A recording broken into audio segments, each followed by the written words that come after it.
주 예수 그리스도로부터 은혜와 평강이 함께 하시기를 축원합니다. 오늘은 시편 133편 1절에서 3절 말씀과 마태복음 22장 37에서 39절에 있는 말씀을 봉독하겠습니다. 보라, 형제가 연합하여 동거함이 어찌 그리 선하고 아름다운고, 머리에 있는 보배로운 기름이 수염 곧 아론의 수염에 흘러서 그의 옷깃까지 내림같고, 헐몬의 이슬이 시온의 산들에 내림같도다. 거기서 여호와께서 복을 명령하셨나니 곧 영생이로다. 마태복음 22장 37절로 40절. 예수께서 이르시되 내 마음을 다하고 목숨을 다하고 뜻을 다하여 주 너의 하나님을 사랑하라 하셨으니 이것이 크고 첫째 되는 계명이요 둘째도 그와 같으니 네 자신과 같이 사랑하라 하셨으니 이 두 계명이 온 율법과 선지자의 강령이니라. 아멘. 어떤 율법사가 예수님께서 계명 중에 제일 큰 계명이 무엇입니까? 할 때에 마태복음 22장 37절에서 40절 말씀을 분명하게 말씀해 주었습니다. 이 계명은 온 율법과 선지자의 강령이니라 라고 하는 것을 보니까 계명 중에는 최고의 계명이라고 하는 것입니다. 이 말씀을 요약할 것 같으면은 신앙생활이라고 하는 것은 하나님과의 관계, 인간과의 관계를 잘 하려는 것입니다. 하나님과의 관계가 잘 된 사람은 인간관계도 잘 되고, 인간관계가 잘 된 사람은 하나님과의 관계도 잘 된다라고 하는 그런 말이 되겠습니다. 그래서 오늘 본문에 있는 두 말씀 가지고 관계 회복의 복이라고 하는 주제로 말씀드리려고 하는 것입니다. 하나님께서 좋은 것을 주실 때는 관계라고 하는 채널을 통해 우리에게 주신다고 하는 것입니다. 하늘에 좋은 것이 우리에게 올 때는 관계라고 하는 통로를 통해 온다라고 하는 것입니다. 우리는 예수님으로 인하여 구원받은 하나님의 백성입니다. 그러면 천국이라고 하는 것은 죽어서 들어가는 것만이 천국이 아니라 여기서도 천국을 경험하면서 살다가 들어가는 곳이라고 하는 것입니다. 천국을 경험하면서 행복하게 사는 방법이 바로 관계라고 하는 것입니다. 만약 어떤 사람이 100명 중에서 98명하고는 좋은 사이올시다. 문제는 2명이 나하고 껄끄란 관계라는 거예요. 이 2명 때문에 그 사람은 지옥 생활을 해야 된다라고 하는 것입니다. 그래서 오늘 본문 시편 133편에 보면 형제가 연합하여 동거함이 어찌 그리 선하고 아름다운 것이 형제가 연합하여 동거하는 것입니다. 형제가 사이좋게 지내는 것이 아름답기도 하지만 선하기도 하다라고 하는 것입니다. 하나님께서는 우리의 행복을 위해서 2장의 카드를 주었습니다. 하나는 회개의 카드올시다. 또 하나는 용서의 카드올시다. 성경은 우리에게 항상 기뻐하라고 하십니다. 그런데 우리의 기쁨을 빼앗아가는 것이 죄라고 하는 것입니다. 그렇기 때문에 죄는 처리하고 살아야 행복하다고 하는 것입니다.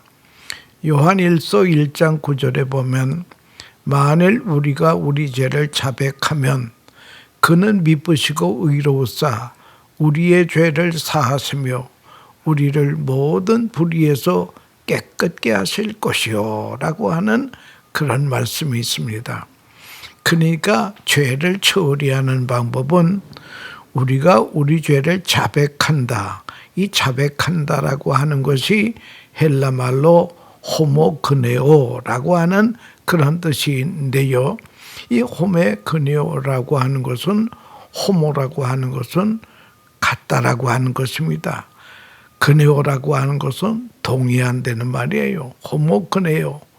인정한다는 얘기일시다. 그러니까 우리가 죄를 인정하면 내 잘못을 인정하면 성경에 위반된 것이라고 하는 것 죄 아니겠습니까? 인정하면 우리의 죄를 주님이 용서해 주신다는 거예요. 그러니까 성경에서 너 오늘 거짓말했지? 그러면 예, 저거만 거짓말을 했습니다. 그러면 용서가 된다라고 하는 것입니다. 근데 어떤 사람은 회개의 기도를 했는데 용서받은 것 같지 않단 말이에요. 그럴 땐 여러분 성경이 계약서인데 계약서를 보시오. 계약서를 보면 우리가 우리 죄를 자백하면 저는 미쁘시고 의로우사 우리의 죄를 사하시며 우리를 모든 불의에서 깨끗게 해주시마 성경에 그렇게 기록이 되기 때문에 여러분 우리가 죄 사함 받은 확신을 가지고 살아야 된다고 하는 거죠. 그러니까 설거지는 그때그때 해놔야지 쌓아두면 안 되듯이 죄도 쌓아두면 안 되는 거예요. 그때그때 우리는 죄를 자백할 줄 알아야 된다는 거예요. 그런데 어떤 사람은 자백된 죄도 용서받은 죄도 용서받은 것 같지 않아서 이 부흥회 가서 회개하고 저 교회 부흥회 가서 또 회개하고 여러분 회개한 죄는 하나님도 기억 안 하시겠다고 했기 때문에 용서받은 죄를 끄집어내지 마세요. 내가 지은 죄는 성령께서 가르쳐 주어서 회개한 것입니다. 용서받은 죄 기억하는 것은 사탄의 짓이라고 하는 것을 알고 예수 이름으로 명하노니 이 사탄은 물러가라 우리가 외칠 줄 알아야 된다고 하죠. 문제는 내가 지은 죄를 회개를 통해 용서받았는데 남이 나에게 지은 죄는 어떻게 해야 되느냐예요. 그 사람이 회개해야 되지만은 그 사람이 회개하는 것 같진 않아요. 그럴 때는 어떻게 하면 되겠습니까? 그 사람이 남이 나에게 죄 지은 것이 내 안에 있는 것인데 그 내 안에 있는 죄는 용서하라는 거예요. 내가 지은 죄는 회개를 통해 자백을 통해서 해결되고 남이 나에게 지은 죄는 용서라는 카드를 통해서 용서하면 그 사람의 죄도 없어진다라고 하는 것입니다. 너희가 네 죄든지 사하면 사하여 질 것이요 라고 성경을 말씀하고 있습니다.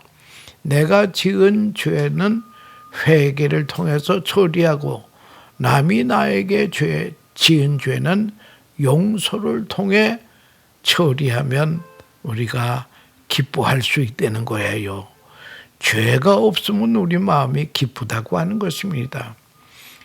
난 남아공의 넬슨 만델라고 하는 유명한 분이 계셨습니다. 그는 얼만큼 유명한가 하면 노벨 평화상을 탈 정도로 유명한 인물이었습니다. 그는 27년 동안 감옥 생활을 해댔습니다. 그가 무슨 도덕적인 죄 때문에 감옥에 간 것 아니에요. 남의 물건을 훔쳤다거나 간음물에서 들어간 것이 아니요. 인권운동했다는 죄로 감옥에 들어갔습니다. 그는 감옥에 가서 백인들에 대한 증오가 대단했습니다. 하나님, 나는 어떻게 해야 합니까? 이때 하나님의 음성은 그들을 용서하고 사랑하여라. 하나님, 흑인이라고 하는 피부 색깔 때문에 노예로 부리고 학대하고 죽이는데 어떻게 저들을 용서하라는 것입니까? 그럴 때에 하나님께서 용서해야 너도 살고 그들도 사느니라. 이 음성에 만델라는 복종하니까 마음도 편하고 건강하게 옥중 생활을 다 하고 추록을 해서 대통령으로 당선이 됩니다. 자, 그럴 때 대통령으로 당선돼서 자기를 학대하던 사람들을 절대 보복하지 않았습니다.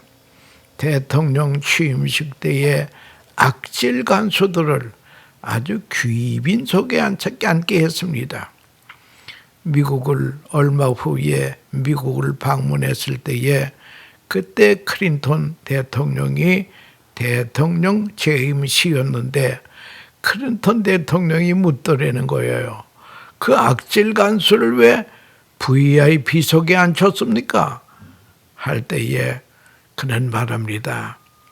용서 못하면 나는 감옥에 아직 그대로 있는 것입니다. 그들을 용서하고 사랑하니 대통령 일도 잘 수행하고 노년을 행복하게 살았다고 하는 것입니다. 성경은 말씀합니다. 모든 사람과 더불어 화평함과 거룩함을 쫓으라. 이것이 없이는 아무도 주를 보지 못하느니라. 히브리서 12장 14절에 있는 말씀입니다. 거룩보다도 화평이 먼저라고 하는 것입니다. 그러므로 교회는 부흥하는 교회가 되려면 이게 싸움하지 아니하면 됩니다. 옛날 우리 고 한경직 목사님이 목회를 잘 하실 때에 젊은 목사님들이 목사님을 찾아와서 목사님, 우리 젊은 목사들에게 목회 잘하는 비결을 가르쳐 주세요. 교회 부흥하는 비결을 좀 가르쳐 주세요. 그럴 때에 그 목사님은 한마디로 젊은 목사님들에게 그저 교회는 싸움만 안 하면 부흥해.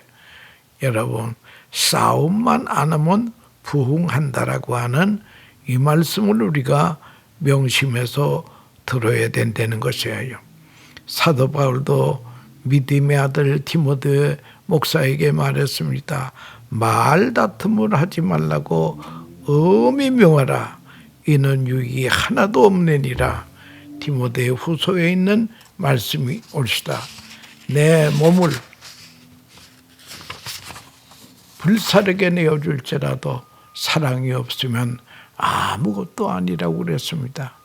교회의 우선순위가 서로 화평하고 사이좋게 지내는 것입니다.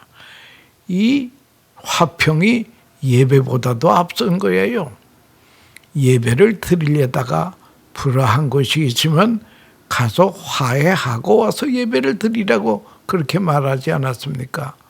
그래서 화평을 깨는 일은 하지 않아야 된다라고 하는 것입니다. 이 화평도 그냥 되는 게 아니라 자녀가 잘 되는 것도 부모가 화평의 부모가 있을 때에 자녀들도 화평의 사람이 된다는 거예요.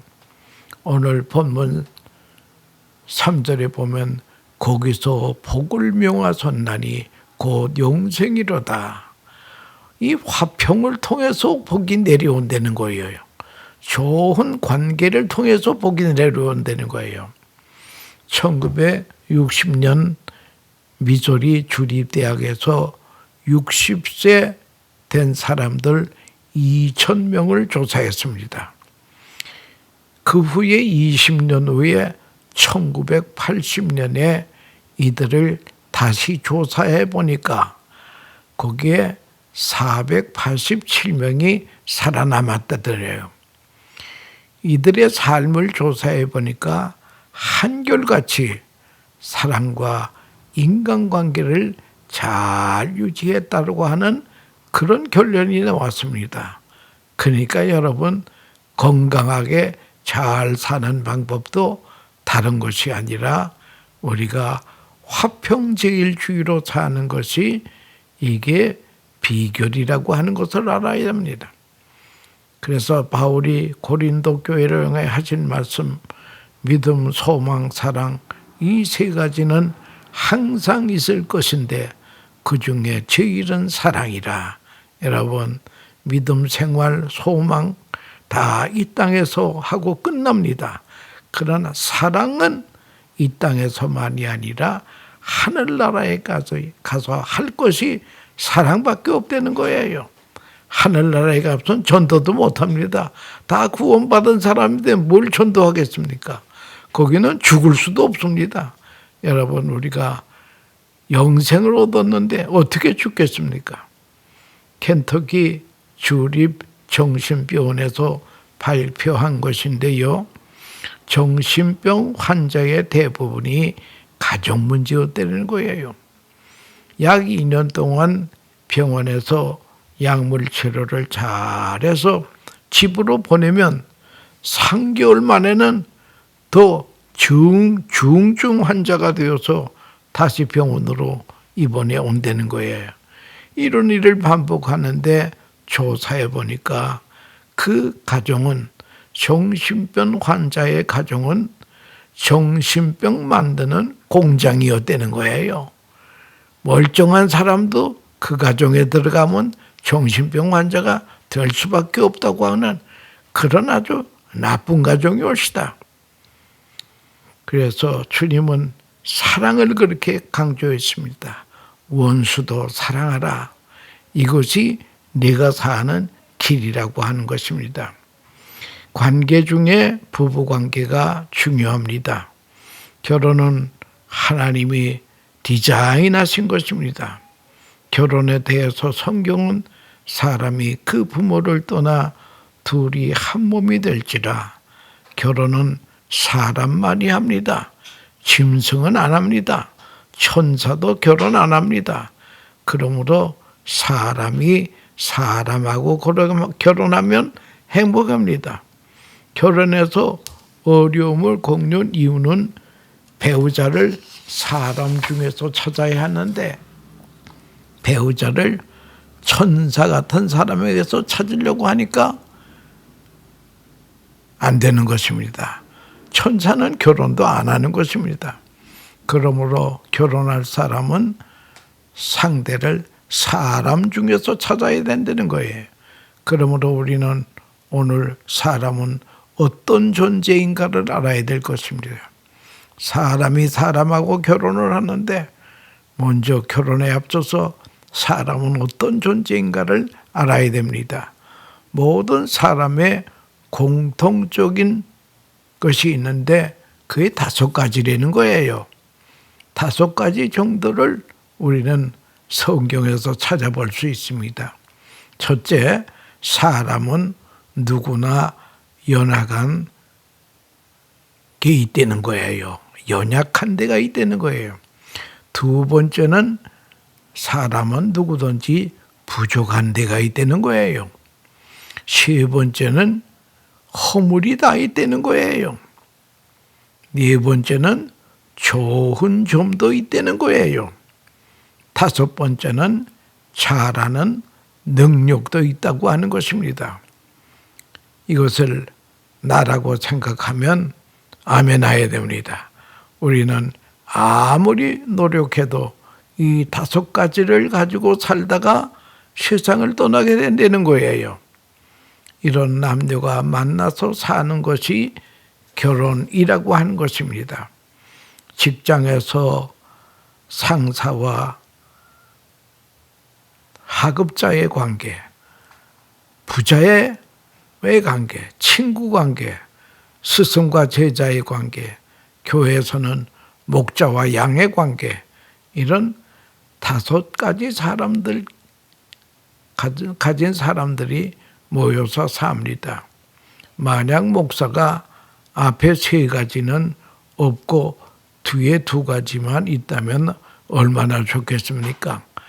연약함도 없고 부족한 데도 없고 허물도 없고 좋은 것만 있고 잘하는 능력만 있다면 그 얼마나 좋겠습니다. 그런 사람은 하늘 아래 아직도 한 명도 없다라고 하는 것입니다.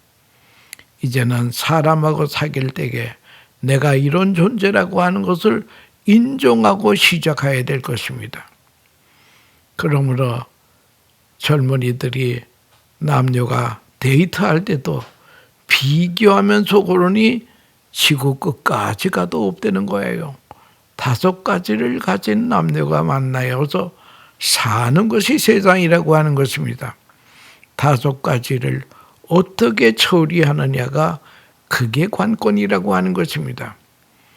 그런 허물 약점 없는 사람을 만나는 것은 포기해야 될 것입니다. 그런데 5가지를 가진 사람들이 행복하게 살면 길이 있다는 거예요. 그것은 사람을 천사로 만들고 가지고 살면 된다. 저 사람 부족한 건 많지만 결혼해서 천사로 바꾸어 가지고 살면 되겠다. 여러분, 그것도 안 되는 것입니다. 그렇게 바뀌어진 사람이 아직 한 명도 없다라고 하는 것입니다. 천사는 간 것 없고 사람만 남기 때문에 실망하게 된다라고 하는 거죠. 서로 천사가 되라고 하니 결국 관계만 깨지게 됩니다. 밥도 따로 먹고 방도 따로 쓰고 1달, 2달 동안 말도 안 하니 그러니 애동쳐 사람을 천사로 만들어 살겠다는 생각을 포기해야 될 것입니다. 상대를 사람으로 인정하고 관계를 잘 맺고 살아야 될 것입니다. 그러면 이 5가지를 가진 인간하고 어떻게 하면 좋은 관계를 유지할 수 있느냐? 이 좋은 관계가 신앙생활 잘하는 것도 이 좋은 관계를 통해 신앙생활 잘하고 이 땅에서 기쁘게 행복하게 사는 것도 이 5가지 관계를 잘해야 된다는 거예요. 그러면 첫째, 상대방의 연약한 것을 어떻게 할까? 상대방의 연약한 것을 멸시하지 말고, 사람은 누구에게나 연약함이 있다. 왜 하나님께서 이 연약한 사람을 나에게 주셨나? 이것은 그 상대방의 연약한 것을 도와주라는 것입니다. 그렇게 봐야 된다네. 상대가 연약함을 노출될 때에 그것을 공격용으로 주신 것이 아니라 그거 네가 좀 도와줘라. 관계를 통해서 천국을 경험하기를 원약하면 상대방의 연약을 도와주려는 거예요. 만약 그것을 공격용으로 쓰면 지옥의 경험을 하게 된다는 거예요. 이제는 누구나 만나거든 상대의 연약함이 발견될 때에 저분을 내가 어떻게 도와야 되는가? 하나님이 저분 도우려는 사인이로구나. 그래서 상대방의 연약함을 공격용으로 쓰지 마시고 내가 도와야 되겠다고 하는 그런 마음으로 대해야 된다라고 하는 것입니다. 그래서 나는 저분을 평생 도와줘야 되겠다고 하는 그런 다짐을 가지고 살아야 된다는 거예요. 2번째는 인간은 다 부족함이 있습니다. 저 사람 모자라는 거 왜 저러지 그러지 마시고 부족한 것을 채워야 할 필요가 있습니다. 부족한 것을 발견하면 비난할 것이 아니라 그것을 내가 채워줘야 되겠다. 나와 관계가 있는 사람이 부족함을 발견하면 내가 채워야 되겠다고 하는 책임감을 가져야 된다는 거예요.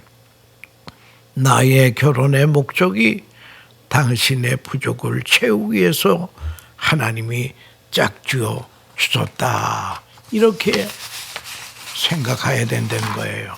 하나님은 혼자 100점 맞기를 원하지 않습니다. 부부가 합해서 100점 맞기를 원하십니다. 가령 아내가 80점이라면 내가 20점만 보태면 되는 것입니다. 우리는 어디를 가든지 혼자 100점 맞을 생각하지 말고 너하고 나하고 같이 100점을 만들자. 이 세상에는 혼자 100점 맞을 사람 하나도 없습니다. 하나님께서 아담 혼자 독초하는 것을 좋지 않게 보신 것도, 짝을 지어주신 것도 부족한 것을 채워주라고 짝을 지어줬다고 하는 것입니다. 혼자 100점은 없습니다. 연약한 것을 도와주고 부족한 것은 채워줘야 됩니다. 세 번째는 허물은 어떻게 해야 될 것이냐. 허물은 덮어주라고 성경은 말씀하고 있습니다. 사랑이 무엇이냐. 사랑은 허다한 죄를 덮느니라. 노아가 홍수 후에 농사가 잘 돼가지고 아마 포도 농사를 지었던 것이다. 그래서 포도주에 만취가 돼가지고 하체를 드러내고 낮잠을 주무시게 됩니다. 그럴 때 아비의 장막에 들어가 보니까 아비가 하체를 드러내고 주무신단 말이에요. 그때 나와서 형제들에게 저거 들어와서 보라. 우리 아버지가 저렇게 하고 낮잠을 주무신다. 그러나 다른 두 형제는 아비의 하체를 보지 않기 위해서 뒷걸음질해서 옷으로 그 하체를 가리웠습니다. 이제 술이 깬 다음에 이 사실을 안 노아는 아분 저주의 자식이 된다고 외쳤습니다. 여러분, 허물을 덮어주기 위해서 맺어진 것인데 허물을 들춰내는 것을 취미로 삼는 사람이 있다는 거예요. 우리 믿는 자는 하나님이 주시는 큰 보자기를 가지고 다니면서 남의 허물을 보면 덮어줘야 돼요. 그래야 복을 받는데요. 부모의 허물도 덮어줘야 됩니다. 저 사람은 평생 내 허물을 덮어주면서 살 사람이라고 확신을 가지고 관계를 맺고 살아야 된다는 겁니다. 사랑은 남의 허물을 덮어주는 거예요. 드러낸 저주를 받았습니다. 그러나 덮어준 셈과 야벳은 복을 받았다고 하는 것입니다. 네 번째는 좋은 것을 말해 주어야 됩니다. 당신 인상이 좋군요. 성격이 좋으시네요.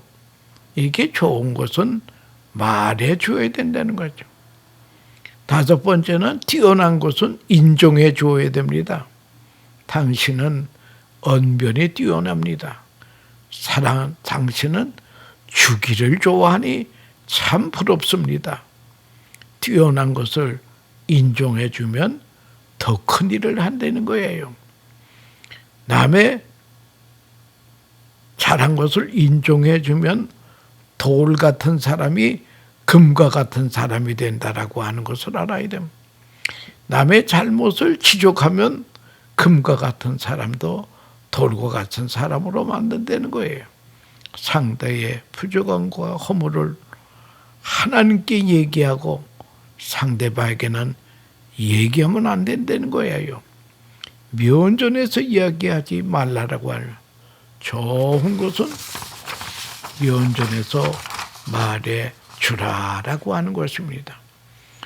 오늘 시편 133편에 보면 보라 형제가 연합하여 동거함이 어찌 그리 선하고 아름다운고 머리에 있는 보배로운 기름이 수염 곧 아론의 수염에 흘려서 그의 어깨까지 내림 같도다. 헐몬의 이슬이 시온 산들에게 내림 같도다. 거기서 여호와께서 복을 명령하셨나니 곧 영생이로다. 이 말씀은 제사장 아론이 제사장으로 기름 부음 받을 때의 모습이 올시되 헐몬의 이슬은 이스라엘 땅의 젖줄이나 마찬가지입니다. 생명줄이 올시다. 아합 왕 때에 이스라엘이 우상을 섬김으로 말미암아 우로가 그쳤습니다. 비도 그치고 이슬도 그쳤다는 말이에요. 백성이 기아손상에서 헤맬 때에